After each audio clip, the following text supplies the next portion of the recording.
Welcome to the Infra Insider podcast from Infra-Be, a leader in renewable energy and infrastructure executive search.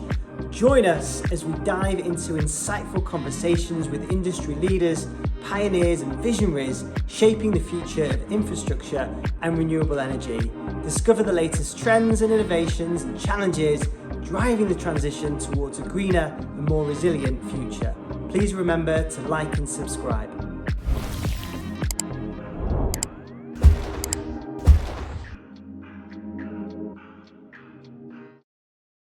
In this episode of the Infra Insider, we sit down with Reza Shaybani, CEO and co-founder of the EV Network, also known as EVN, one of the UK's leading developers of electric vehicle charging infrastructure.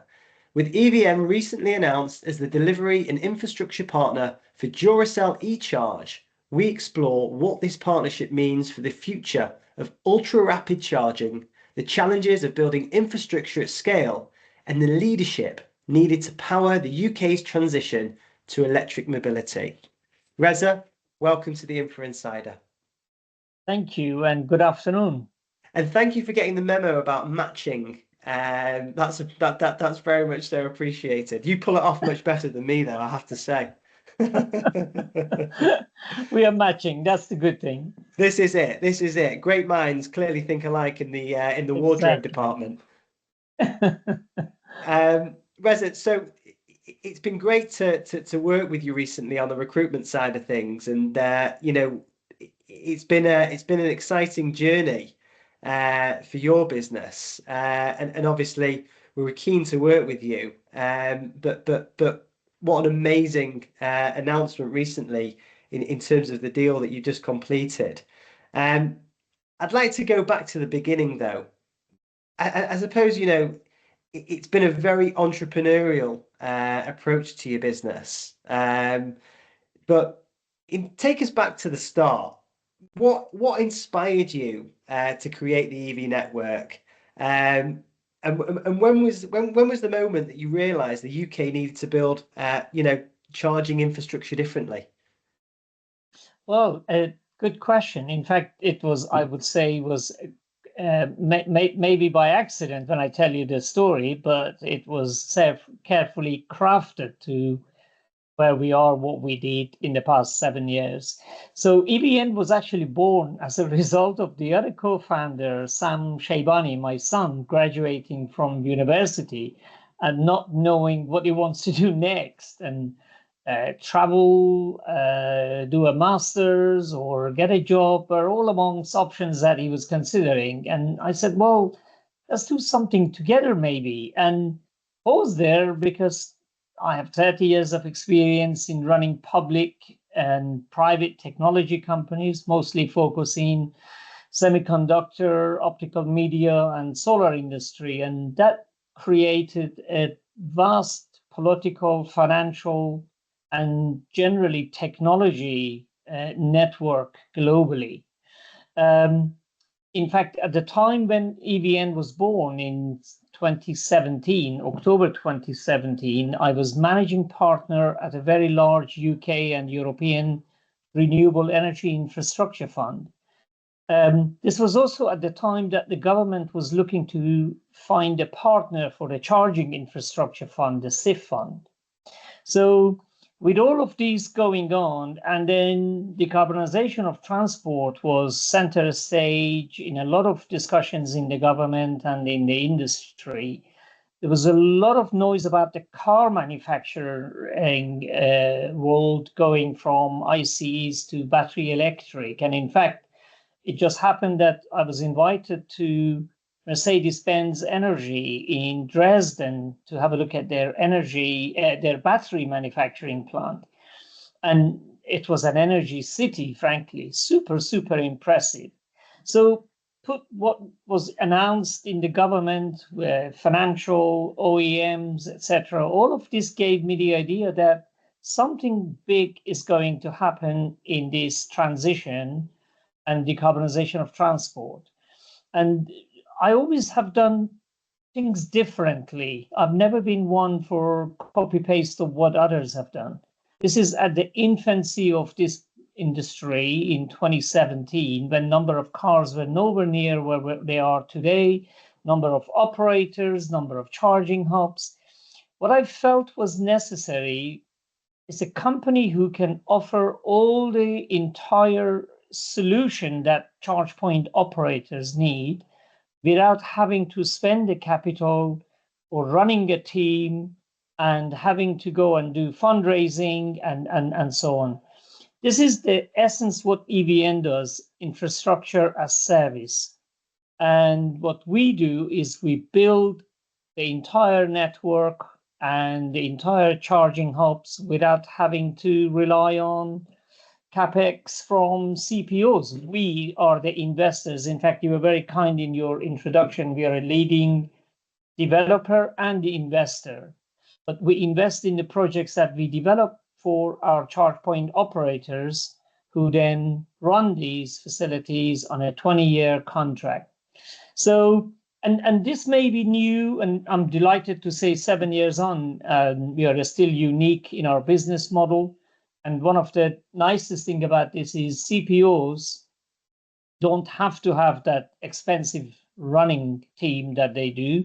But more important also, the investment communities don't like to take utilization risk. In our case, in our solution, and this was the reason that we managed to raise such a vast amount of capital, we don't take utilization risk, we take counterparty risk. And that helped us to build a very robust business, which is what it is today.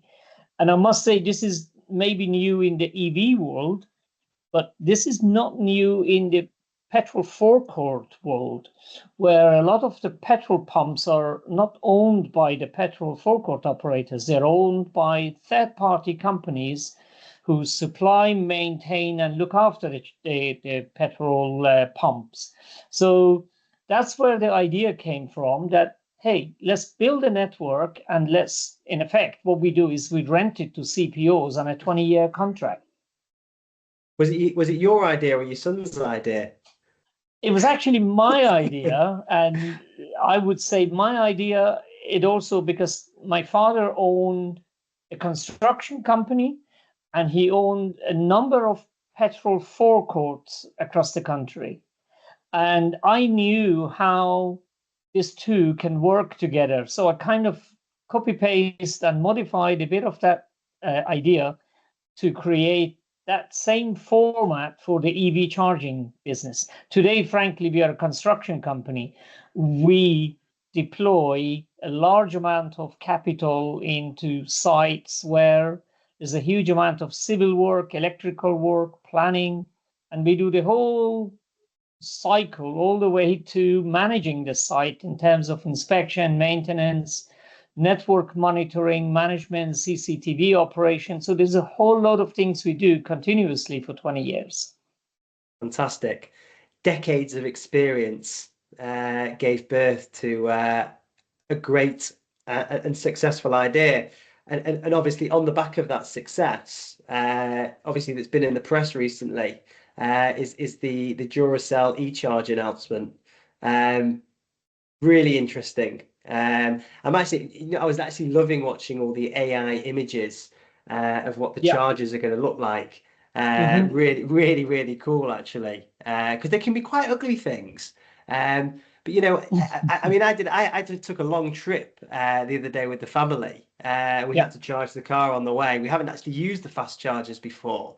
I did think as I pulled up, if I was faced with a Duracell option, I think I'd probably go with that one. But anyway, less about my charging experiences and what I like to see. But how did the partnership come together? And actually, what does that represent for EVN strategically?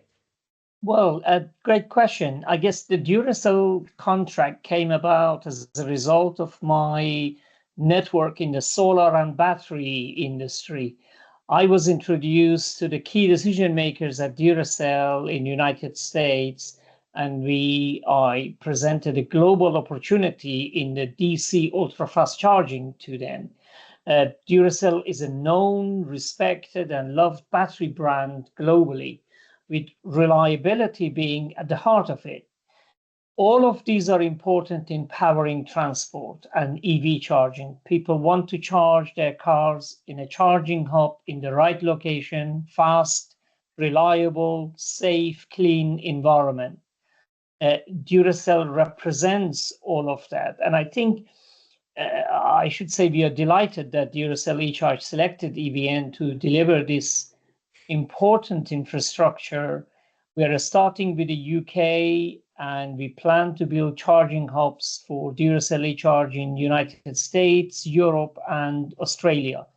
In the heart of this is, as I said, that trust and the connectivity that exists between consumers, in this case, EV drivers, and the company who can deliver reliable, fast charging in the right location. The location aspect of this is the most important part of planning what we do. Then we look at power and grid connection, and we move on into completion, energization, and then operation. We are very excited about the Duracell opportunity, which is unique. And it's a marketer's dream, isn't it? It is. It is. I'm thinking about applying for the head of marketing role that we're currently working on, because I reckon I could do a wonderful job. Because listen, at the end of the day, charging is massively associated to reliability. Lots of people get nervous about charging their car. And I mean, surely having the Duracell's trusted brand combined with your EV delivery record, that's going to help change the perception, isn't it? Do you think that's one of the thoughts here? Absolutely. But I guess before we talk about the trusted brand, which is really, really important, what really is also equally important is the reliable technology that we deploy. At EVN, we use the best in class in hardware.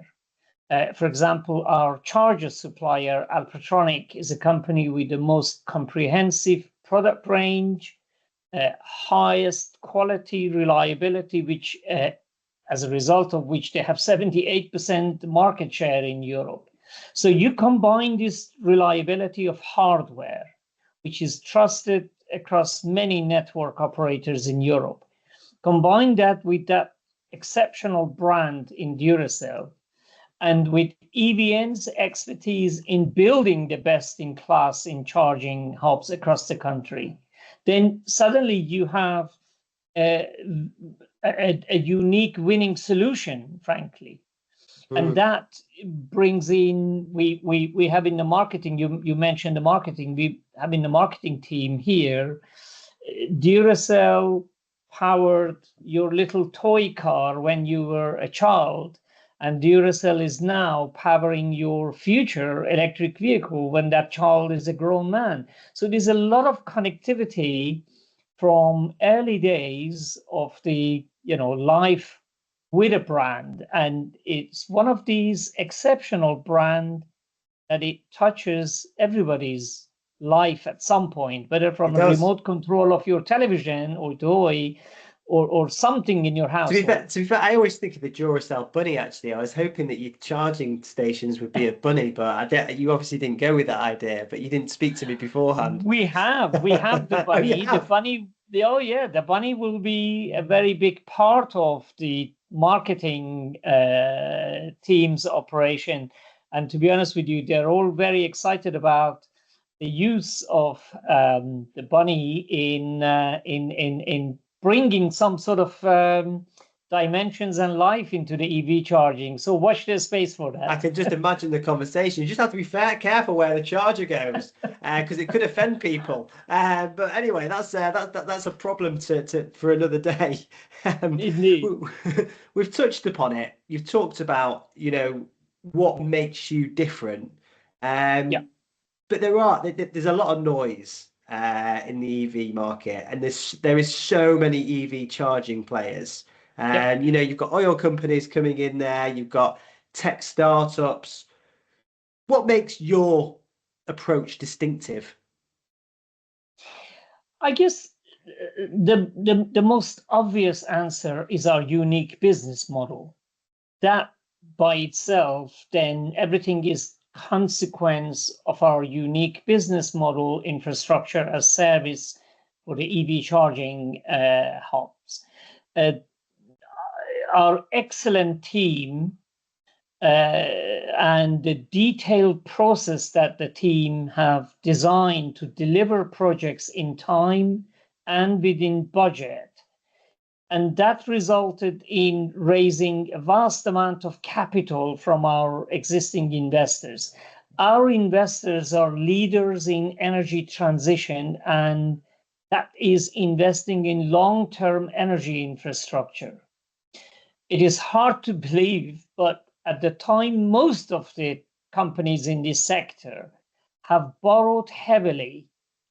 EVN has no debt at all. We don't even have a bank overdraft. Now, that gives us the luxury of making the right decision without having the pressure of lenders on our back.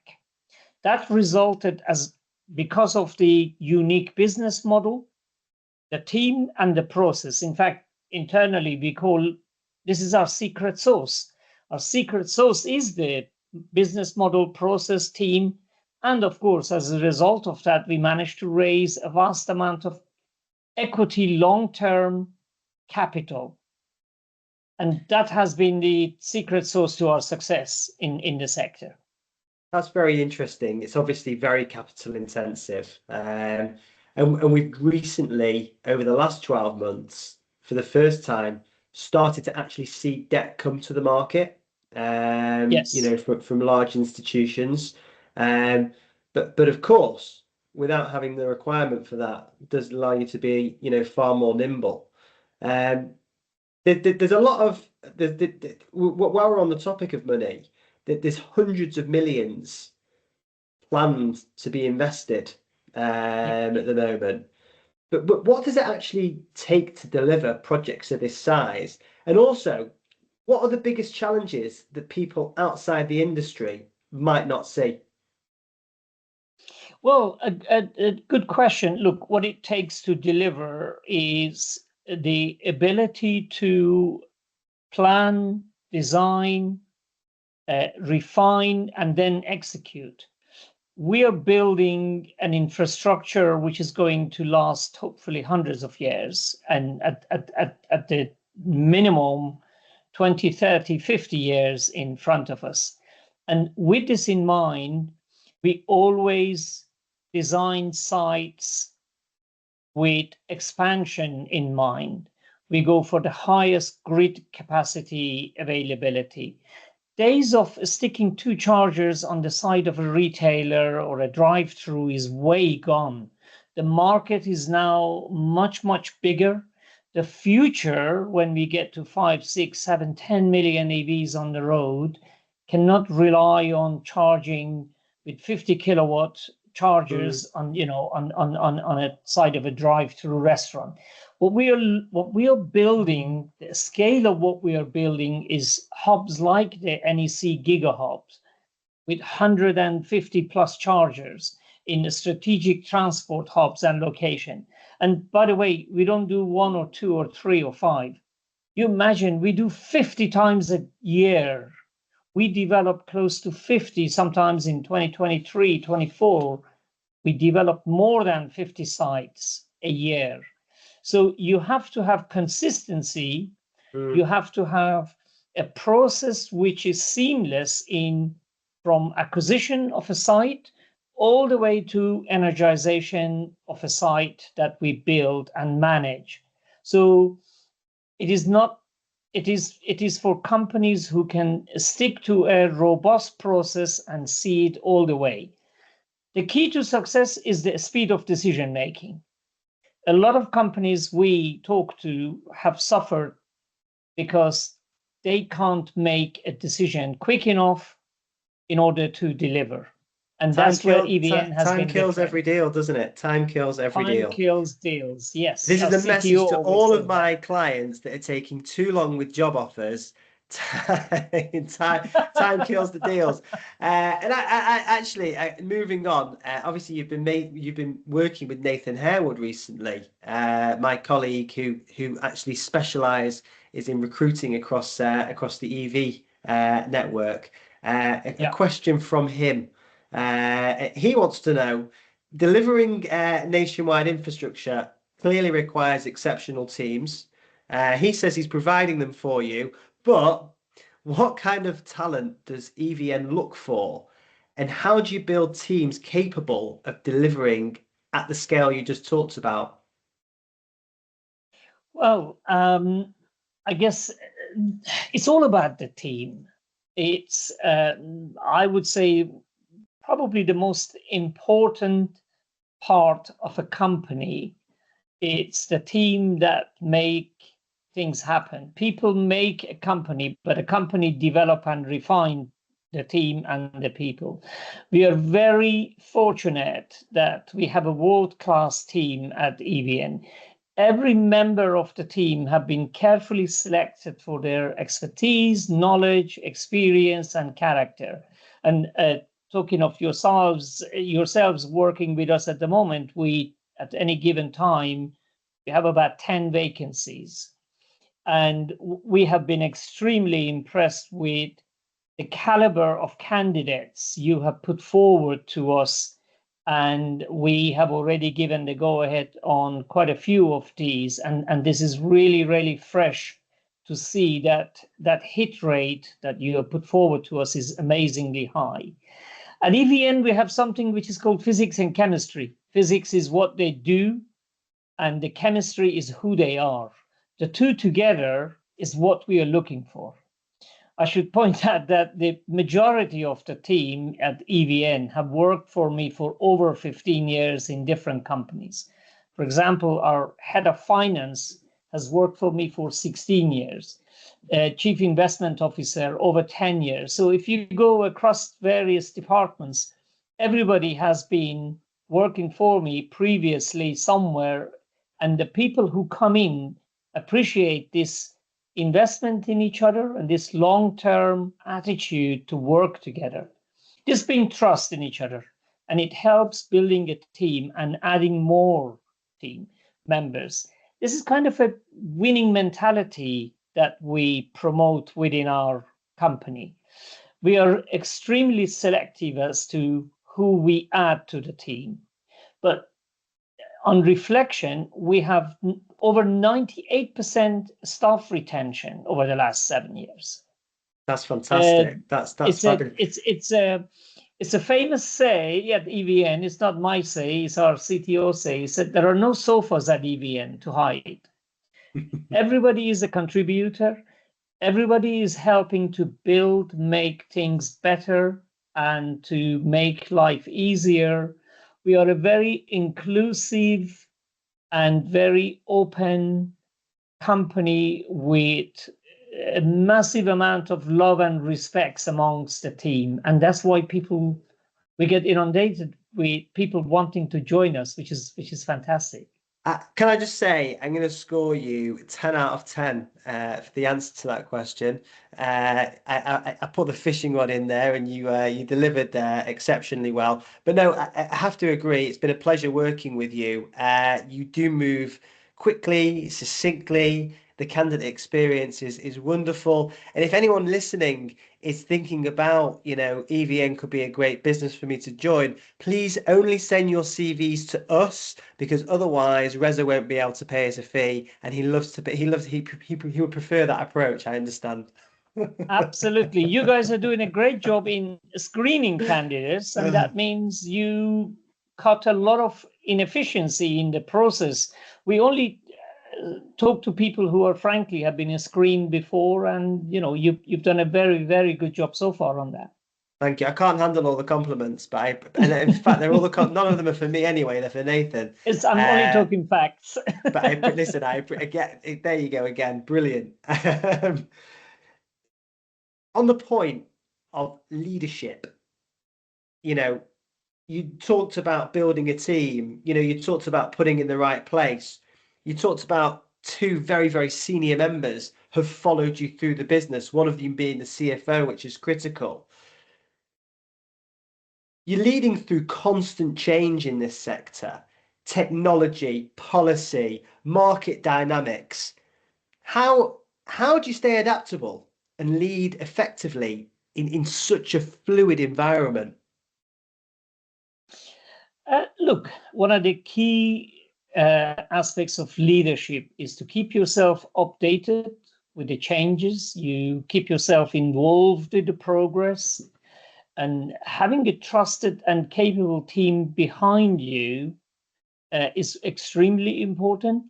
But also, don't be scared of making decisions. As a CEO of the company, my job is to make a few quality decisions. These may be a few, but they are important in the health and growth of the company. Micromanagement is the biggest downfall of any company and any team. As somebody who's responsible for the entire team and responsible to our investors, responsible to our partners, the CPOs, my job is to safeguard everybody's interest. Stick to your principle, focus on long-term return. EV charging infrastructure is a long-term business. This is not an opportunity for making a quick buck and run. And this is where we perhaps look at it from an infrastructure development, investment, and management cycle, rather than stick chargers in every corner of every street and claim that you've got a big network in the hope that somebody will come and buy it. That may be suited to some people's mentality. Our business is built on a solid foundation for a very long time, and we make decisions on the long-term interest of our partners and investors. Fantastic. In terms of the UK, how we're progressing, with the shift to electric mobility, do you think we're ahead? And if not ahead, where do you think we need to catch up? Look, we are ahead compared to some countries. We are behind compared to a few, and that's normal. And give you an example of that, we are ahead of United States. But in some countries in Europe, we are behind. Yeah. In my view, we are making good progress here. There was a time that the green transport relied on government policies and subsidies. While the right policies are important in the long-term growth of a sector, but today we don't rely on the government subsidies for EVs. And if you look at the increase of sale of EVs since the grant ended, you can see what my point about the grant for the vehicles has not really, by stopping that, it didn't stop the sale of vehicle. Frankly, the decision to go electric was made by the car manufacturers. And when the drivers experience an EV and found out how much nicer it is, that job was done. Who wants to buy a car with an engine with 200 to 1,000 moving parts, which can break or need constant maintenance? And then having to go to a dirty and expensive fuel forecourt to fill it. This is just a start. I'm extremely excited about the future of what this industry as a whole will bring. And the ban on selling new ICEs, which is coming to effect sometimes in 2030, 2035, depending on the latest policies, that's where the excitement will hit its highest. So yeah, no, absolutely. We are in the UK, not behind a lot of other countries, but we need to make sure the momentum is there, and we need to make sure we stay in that kind of leadership position that we need to stay on. Fabulous.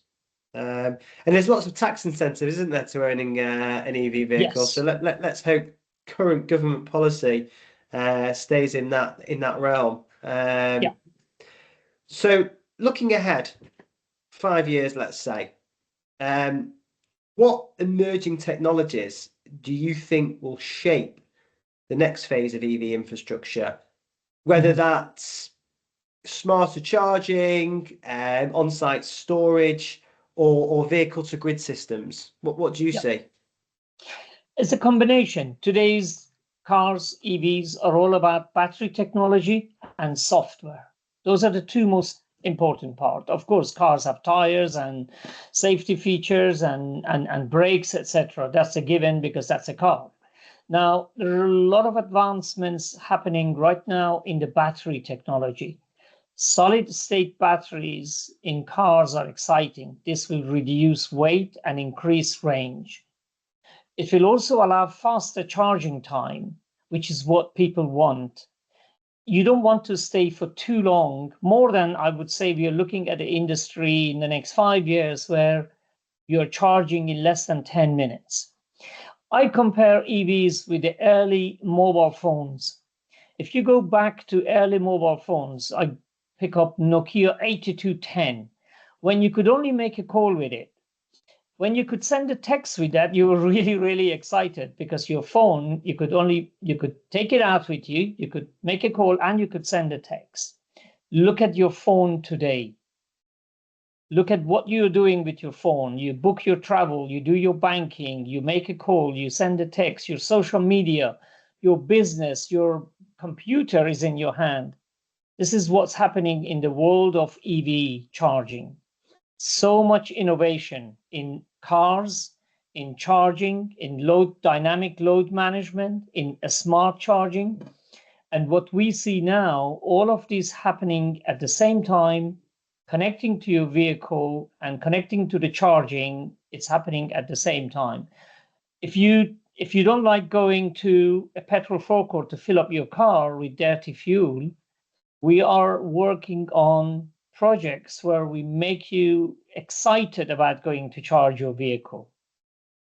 And that's when this is becoming very, very interesting. By the way, bring back the Nokia that could only make telephone calls and receive text. Life was a lot simpler. If only. Thank you for that. We're coming towards the end of a discussion. I've thoroughly enjoyed it. Reza, we've had the fortune of getting to know you over this last few months. And you gave us the story of how this begun.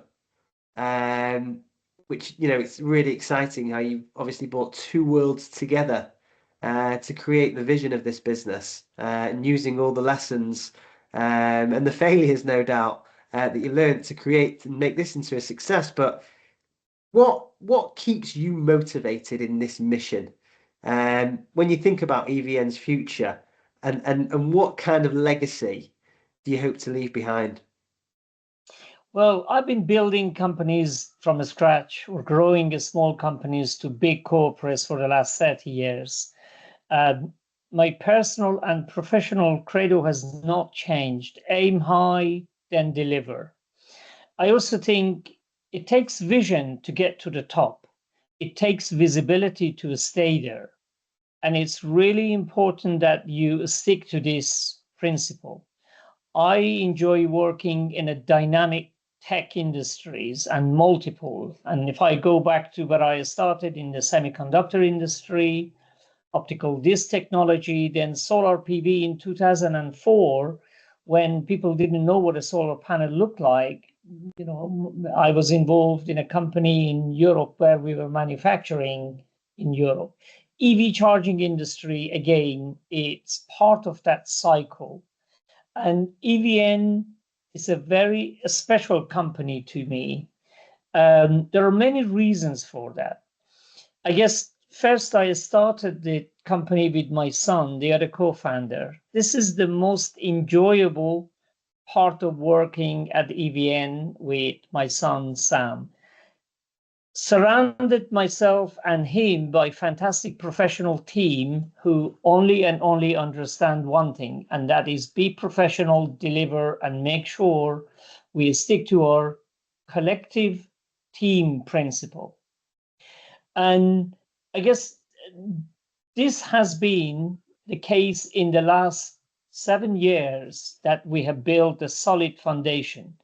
our legacy as a company, and my legacy as the head of the company, is building first-class hubs for our CPO partners and the drivers. My personal legacy is I must be one of the very few people who managed to turn £120 into £120 million in 7 years. And that is absolutely accurate. It costs £120 to form the company, and the company today is worth £120 million. So you're actually a magician. And I'm going to charge everybody £1 to tell him how to do it. that wouldn't be a bad idea. Reza, I've thoroughly enjoyed this conversation today, and I know our listeners will as well. We really appreciate you coming on the show. I'm excited to charge my car with a buddy. And I think it's such an exciting partnership, such an amazing story. There aren't many companies out there like this. It's an honor to be working with you. We wish you lots of success for the future. And again, thank you for your time today. Thank you. Lots to come, lots of exciting things to come. And we're delighted to have you guys as our HR partners in building a bigger, better team and growing together. Thank you, sir. Take care. Bye-bye. Bye.